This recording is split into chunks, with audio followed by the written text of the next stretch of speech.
केदारनाथ आपदा में 4 साल के बच्चे को बचाने चली आई इच्छाधारी नागिन। केदारनाथ वह पवित्र धाम है जहां महादेव के भक्त हर साल हजारों की संख्या में आते हैं। यहाँ की ऊंची पहाड़ियां, बर्फ से ढकी चोटियां और मंदाकिनी नदी का शीतल जल सबके दिलों को शांत कर देता है। 2013 की वह भयावह रात जब केदारनाथ पर कुदरत का कहर टूटा, आज भी उन लोगों के दिलों में सिहरन पैदा कर देती है जिन्होंने वह भयानक मंजर देखा था। इस आपदा के बीच एक ऐसी कहानी भी है जो रहस्यमयी और चमत्कारी है। यह घटना एक 4 साल के मासूम बच्चे अंश और एक इच्छाधारी नागिन की है जिसने उसकी जान बचाई।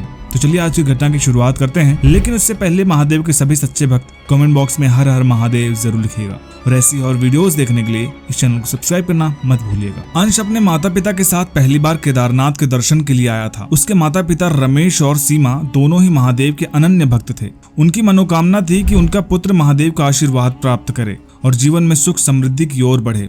अंश भी अपने माता पिता के साथ मंदिर के अंदर गया और अपने नन्हे हाथों से महादेव की प्रतिमा को छुआ। उसकी मासूमियत और श्रद्धा देखकर उसके माता पिता के दिल खुश हो गए। लेकिन भगवान की लीला को कौन समझ सकता है। उस शाम को जब अंश और उसके माता पिता केदारनाथ के एक छोटे से होटल में रुके थे, तभी अचानक तेज बारिश शुरू हो गई। बारिश की बूंदें इतनी भारी थीं कि लगा जैसे आसमान से कोई आफत बरस रही हो। कुछ ही घंटों में मंदाकिनी नदी में बाढ़ आ गई और पूरी घाटी पानी के सैलाब में डूब गई। लोग अपनी जान बचाने के लिए इधर उधर भागने लगे, लेकिन पानी का वेग इतना तेज था कि कुछ ही देर में सब कुछ तहस नहस हो गया। रमेश और सीमा ने अंश को गोद में उठाया और सुरक्षित स्थान की तलाश में दौड़ने लगे, लेकिन पानी का बहाव उन्हें बहा ले गया। सीमा ने अंश को अपने आंचल में छुपाया और बचाने की कोशिश की, लेकिन अचानक एक बड़ा सा पत्थर सीमा के सिर पर आ गिरा और वो वहीं पर अचेत हो गई। अंश उस भयानक सैलाब में अकेला रह गया। वह अपने माता पिता को पुकारता रहा, लेकिन कोई जवाब नहीं मिला। अंश को अब यह समझ में नहीं आ रहा था कि वह क्या करे। चारों ओर बस पानी ही पानी था और हर तरफ से चीख पुकार की आवाजें आ रही थी। तभी अचानक उसे अपने आसपास कुछ हलचल महसूस हुई। उसने देखा कि पानी के बीच से एक बड़ी नागिन सिर उठाए उसकी ओर देख रही थी। उसकी आंखों में चमक थी और वह सीधे अंश की ओर बढ़ रही थी। अंश को नागिन से डर नहीं लगा, बल्कि उसे ऐसा महसूस हुआ जैसे वह नागिन उसे बचाने आई हो। नागिन ने धीरे धीरे अंश को अपने शरीर से लपेट लिया और उसे पानी के बहाव से बचाने लगी। वह नागिन कोई साधारण नागिन नहीं थी, बल्कि एक इच्छाधारी नागिन थी। उसके भीतर इंसानियत का, करुणा का भाव था और उसने अंश की जान बचाने का संकल्प लिया था। इच्छाधारी नागिन ने अंश को अपने शरीर में सुरक्षित कर लिया और उसे लेकर तेजी से पानी के बहाव से निकलने लगी। उसके रास्ते में बड़े बड़े पत्थर, पेड़ और मलबे आ रहे थे, लेकिन उसने अपनी चमत्कारी शक्ति से सबको किनारे कर दिया। नागिन ने अंश को सुरक्षित स्थान पर पहुंचाने के लिए अपना सर्वस्व लगा दिया। कुछ ही घंटों में नागिन ने अंश को एक सुरक्षित स्थान पर पहुंचा दिया जहां पानी का प्रभाव कम था। अंश पूरी तरह से थका हुआ था और उसने अपनी आंखें बंद कर ली।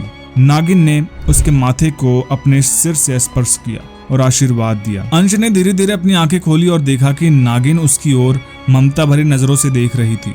नागिन ने अंश के सिर पर हाथ फेरा, मानो वह उसे कह रही हो कि अब सब कुछ ठीक हो जाएगा। अचानक वहां एक साधु आ पहुंचे। वह साधु इस क्षेत्र के एक तपस्वी थे जो वर्षों से गुफा में तपस्या कर रहे थे। उन्होंने अंश को देखा, उसकी ओर बढ़े। नागिन ने साधु को देखते ही अपना सिर झुका लिया और धीरे से पीछे हटने लगी। साधु ने तुरंत समझ लिया कि यह कोई साधारण घटना नहीं है। साधु ने अपने ध्यान की शक्ति से देखा कि इच्छाधारी नागिन वही है जिसे अंश ने पिछले जन्म में बचाया था। पिछले जन्म में अंश एक वीर योद्धा था जिसने अपनी जान पर खेलकर एक नागिन को बचाया था। उस योद्धा की बहादुरी और दयालुता से नागिन ने उसे आशीर्वाद दिया था और यह कहा था कि वह उसके ऋण को कभी नहीं भूल सकेगी। उसी नागिन ने अब अंश के रूप में जन्मे उस योद्धा की जान बचाई थी। साधु ने नागिन से कहा, तुमने अपने वचन का पालन किया है। यह बच्चा महादेव का आशीर्वाद लेकर पैदा हुआ है और तुम्हारे कारण इसका जीवन सुरक्षित रहा है। अब तुम्हें इसे अपने माता पिता के पास ले जाना चाहिए। नागिन ने साधु की बात मानी और अंश को लेकर उसके माता पिता की तलाश में निकल पड़ी। कुछ ही दूरी पर उसे सीमा और रमेश की धुंधली छाया दिखाई दी। नागिन ने अंश को उनके पास लाकर धीरे से जमीन पर रख दिया। सीमा ने अपने बेटे को देखा और उसकी आंखें खुशी से आंसुओं से भर आई। वह दौड़कर अंश को अपने गले से लगा लिया। रमेश और सीमा को यह समझ में नहीं आया कि उनका बेटा इस भयंकर बाढ़ में कैसे बच गया, लेकिन उन्होंने भगवान का धन्यवाद किया और अंश को सीने से लगा रखा। नागिन ने अपने कर्तव्य को पूरा कर लिया था और वह चुपचाप वहां से वापस चली गई, लेकिन वह जानती थी उसने जो किया वह उसके जीवन का सबसे बड़ा काम था। उसने अपने ऋण को चुका दिया था और अब वह शांति से अपने संसार में लौट गई। दोस्तों ये वीडियो कैसी लगी कमेंट बॉक्स में जरूर बताइएगा। वीडियो पसंद है तो वीडियो को लाइक करिएगा, शेयर करिएगा और चैनल को सब्सक्राइब करना मत भूलिएगा। हर हर महादेव।